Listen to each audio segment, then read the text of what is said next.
শেষ দুইটি ম্যাচে প্রত্যাশার মতো বল করতে পারেননি মুস্তাফিজ, তাই হারাতে হয়েছে টুর্নামেন্টের সর্বোচ্চ উইকেট শিকারীর তকমা। তবে কাটার মাস্টারের কাছে আবারও সুযোগ এসেছে পার্পল ক্যাপ দখলের। লখনউয়ের বিপক্ষে নিজের সেরাটা দিতে পারলেই এই বিশেষ সম্মাননা আবারও ফিরবে ফিজের কাছে। তাছাড়া চেন্নাই সুপার কিংসও ফিরবে জয়ের ধারায়। মুস্তাফিজের এই পার্পল ক্যাপ দখলের সম্ভাবনা নিয়ে বিস্তারিত থাকছে প্রতিবেদনে। গত ম্যাচে চেন্নাইয়ের সবচেয়ে খরুচে বোলারটা ছিলেন মুস্তাফিজুর রহমান। তার বাজে বোলিংয়ের দিনে ম্যাচ হারতে হয়েছে তার দলকেও। তবে এবার সুযোগ ঘুরে দাঁড়ানোর। চেন্নাইয়ের জার্সিতে ফিজের সেরাটা চাচ্ছে সকলেই, আর ফিজও যদি সেটা করতে পারেন তাহলে এক ঢিলে মারা যাবে দুই পাখি। প্রথমত, চেন্নাইয়ের সবচেয়ে সফল বোলারটাও বর্তমানে কাটার মাস্টার। 6 ম্যাচে 11 উইকেট নিয়ে টুর্নামেন্টের পঞ্চম উইকেট শিকারী তিনি।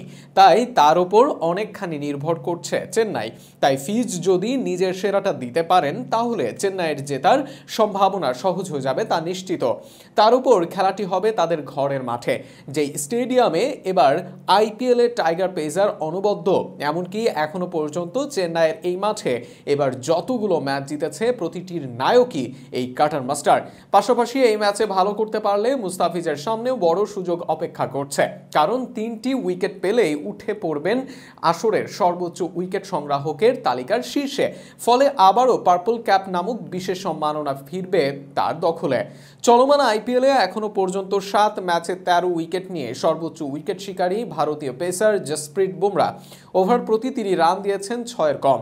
2 নম্বরে আছেন পাঞ্জাবের হর্ষল প্যাটেল, তার শিকার 8 ম্যাচে সমান 13 উইকেট। আর ফিজের উপরের বাকি 2 জনের উইকেট সংখ্যা 12টি করে। সেক্ষেত্রে ফিজ যদি 2টি উইকেট নেন তাহলে পৌঁছে যাবেন 2 নম্বর স্থানে। আর যদি 3টি উইকেট নিতে পারেন তাহলে তার উইকেট সংখ্যা হবে 14টি। সেক্ষেত্রে বুমরার সমান 7 ম্যাচ খেলে তার চাইতে 1 উইকেট বেশি নিয়ে পার্পল ক্যাপের মালিক হবেন তিনি। আর কাজটা কঠিন হলেও চেন্নাইয়ের নিজেদের ঘরের মাঠে খেলা বলেই আশাটাও বেশি, কেননা এই মাঠে শুরুর ম্যাচে কাটার মাস্টার পেয়েছিলেন 4 উইকেট, এমনকি ঠিক পরের ম্যাচেও 2টি উইকেট পেয়েছিলেন। তাই এই ম্যাচেও তার ভালো করার সম্ভাবনা জোরালো। চেন্নাইয়ের স্লো ও বোলিং সহায়ক উইকেটে নিজের সেরাটা দিতে পারলে 3 উইকেট বড় কোনো বিষয় নয় টাইগার পেসারের জন্য। আর নিজের সেই সামর্থ্যের প্রমাণ দিয়েছেন আগেও।